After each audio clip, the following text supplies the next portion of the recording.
క్రీస్తు నేడు మీ కొరకు పుట్టి ఉన్నాడు. నీ కొరకు, నా కొరకు, నశించిపోతున్న మన కొరకు ఆయన పుట్టాడు. ఈ యొక్క సాయంత్రం వేళ కనుక యేసు క్రీస్తు ప్రభుల వారిని నువ్వు గనక నమ్మినట్లయితే ఆయన కొన్ని కార్యాలు నీ జీవితాల్లో చేయగలడు. ఒకవేళ ఈ యొక్క సాయంత్రం వేళ వ్యాధితో కానీ, బాధతో కానీ, సమస్యతో కానీ నువ్వు బాధపడుతున్నావా, ఇబ్బంది పడుతున్నావా, వాటి నుంచి విడిపించడానికి ఆయన ఈ లోకంలో జన్మించాడు. యెషయా గ్రంథంలో రాయబడుతున్న మాట, ఆయన ఎలా జన్మించాడో తెలుసా? ఆశ్చర్యకరుడుగా జన్మించాడు.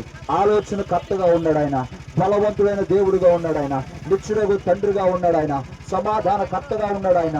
ఈ యొక్క సాయంత్రం వేళ ఒకవేళ శాంతి లేక, సమాధానం లేక బాధపడుతున్నావేమో, సమాధానకర్త అయిన దేవుడిని మీకు ప్రకటన చేస్తూ ఉన్నాము, మీకు ప్రకటిస్తూ ఉన్నాము.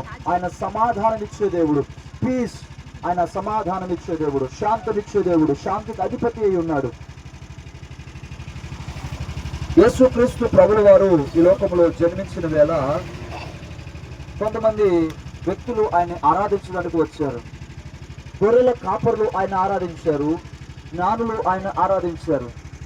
ఎందుకు వాళ్ళు దూర దూర ప్రాంతాల నుంచి వచ్చి ఆరాధించారు అంటే, వాళ్ళ జీవితాల్లో ఈ సమాధానాన్ని వారు పొందుకోవాలని, ఈ శాంతిని వారు పొందుకోవాలని, జీవిత పరమార్థమును గుర్తెరిగిన వారు వచ్చి పుట్టిన ఆ యూదుల రాజుని వారు ఆరాధించారు. ఈ యొక్క సమయంలో చెప్తున్న మాట, జీవితం యొక్క విలువ మనం గ్రహించాలి, జీవితం యొక్క పరమార్థం మనము గ్రహించాలి. మనం ఎందుకు పుడుతున్నాము, ఎందుకు చనిపోతున్నాము, ఎక్కడికి వెళుతున్నాము అనే విషయం మనకు అర్థం కావాలి. ఈనాడు చాలా మంది ఎందుకు జన్మిస్తున్నారో తెలియట్లేదు, ఎందుకు మరణిస్తున్నారో తెలియట్లేదు, ఎందుకు రోగం వస్తుందో తెలియట్లేదు, ఎందుకు ఎందుకు ఎందుకు ఎందుకు అనే ప్రశ్నగానే మిగిలిపోతూ ఉంది. ఆ ప్రశ్నలన్నిటికీ జవాబుగా ఈ పూట మాట్లాడుతూ ప్రకటిస్తూ ఉన్నాము. మీ యొక్క జీవితానికి ఒక విలువ ఉంది, నీ జీవితానికి ఒక పరమార్థం ఉంది. నువ్వు చనిపోయిన తర్వాత ఒక మోక్ష రాజ్యము, నిత్య రాజ్యం అనేది ఉంది. ఆ విషయము చెప్పడానికే ఈ సాయంత్రం వేళ మేము మీ దగ్గరకు వచ్చాము.